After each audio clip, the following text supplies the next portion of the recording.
YouTube.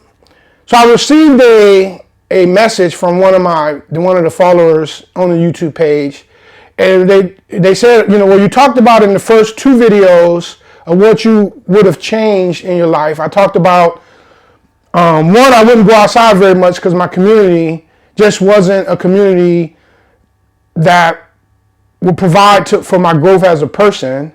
And the second thing I talked about was not playing sports very much because, one, I wasn't very athletic, and it's a really difficult dream to make it, think that you're going to make it to the NFL. Very rarely is someone going to make it to the NFL.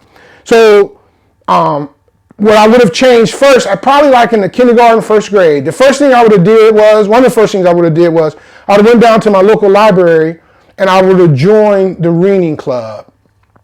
The reason why I would have joined that reading club, about the first grade, kindergarten, they have different reading groups. And what they do is they have you read books at the level that they believed you at. But I would have not stopped there. That just would have got me started reading. But I would have read, obviously I would have read more books other than what they was talking about in the book club. And there's 2 reasons why I believe that reading is so important. The first being, everything that I learned in life, about life, came from reading, and I explain why. The second reason is, I believe that it gives you, it'll help you out later on in life, especially mainly on your standardized tests, and I will explain that. First being, how can I say everything I learned pretty much come from reading? Well, I learned in school. I learned, basic English, math, algebra. I learned that stuff in school. But what I mean by mainly what I learned in life, I learned from reading. One of the things that I tried to stop a long time ago,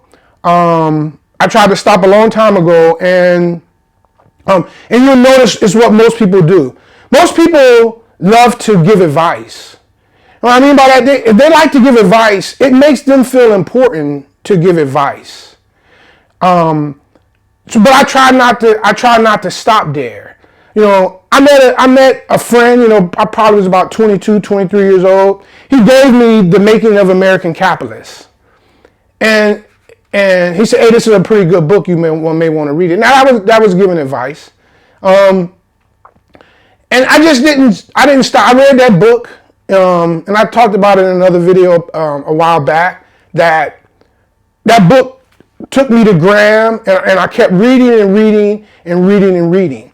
But the reason why I tie in advice giving and reading, most people don't read. So they're just talking about what most people know.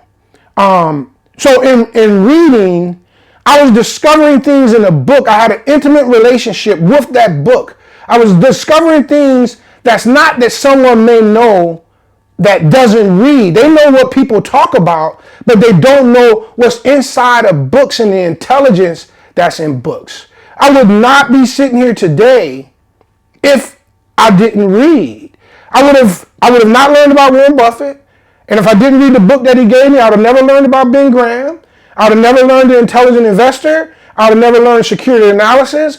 I would have never even decided to go get a master's degree in management and finance if it all didn't lead back to that book.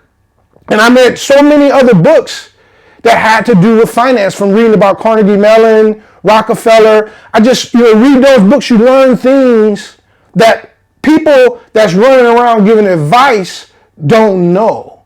So, and when you're reading and you read something new, you highlight it, you go look it up, you're really, really learning new things that people are not talking about in everyday common conversations. The second reason, which is really important, is reading to do better way in the future on a standardized test. If you start reading and learn, and as I told you about my 2 sons, a lot of times I learned this from them. When they would come home and tell me one of their friends got a really, really good score on the ACT test, I said, I bet you he was a reader. And they said, yeah, he was. And the reason for that is, when you start reading a lot, you start reading young, you learn how to read faster, More importantly, you learn how to read, you learn how to comprehend what you're reading faster. I know when I first started reading Intelligent Investor, I couldn't read. I wasn't a very good reader, and I started reading late. I would read a paragraph, and I would read the paragraph slow. I didn't know what I comprehended in that paragraph, so I had to go back, read the paragraph over again, just to try to understand what I was reading. So as you go through the years of reading and you're getting more and more advanced, not only are you getting knowledge and information that people don't read that you're receiving, but you're learning how to read faster and comprehend. So how does that help you on a standardized test? There's only one way to improve your reading on the, let's say, the ACT, is that you have to read. So someone that doesn't read a lot and someone that does read a lot, when they're taking the ACT section, they're more than likely going to score a whole lot higher because, one, they can read a lot faster. Then they can read, they're comprehending what they're reading. A lot of times they go read the question and they can go right back into the paragraph, or they may even remember what it said because their brain is trained to read and understand what they're comprehending. And on top of that, your word knowledge. Someone that reads a lot they understand sentence structure, and they understand, and their vocabulary is going to be a lot more broad. Like today in school, they try to teach you, can you read and interpret what you just read, but they have taken out a lot, sentence structure, paragraph structure. They've taken out a lot. They've taken that out a lot. When I was a kid, they used to do what we call redline you. They don't even hardly do that anymore because they're not paying attention to that very much. They're not paying attention to noun, verb, things like that. And so now there's another part on the standardized test that you have to basically know sentence structure. I can't think of what it's called right off the hand right now. It's not reading. But it's basically testing you on do you understand noun, verb? Do you understand when to use a comma? When do you understand when to use a period or question mark? Things like that. No, there are simple ways, but there's things like dashes. Are using a lot the proper proverb, things like that. And in reading, because you read so much, you understand what rights look like. So those are the two reasons that when I was a child, I would have went to the local library. Excuse me. I'd immediately started the first grade, kindergarten, when they had that class. Not only when I read the books that we was reading, for the club, I would have also read other books.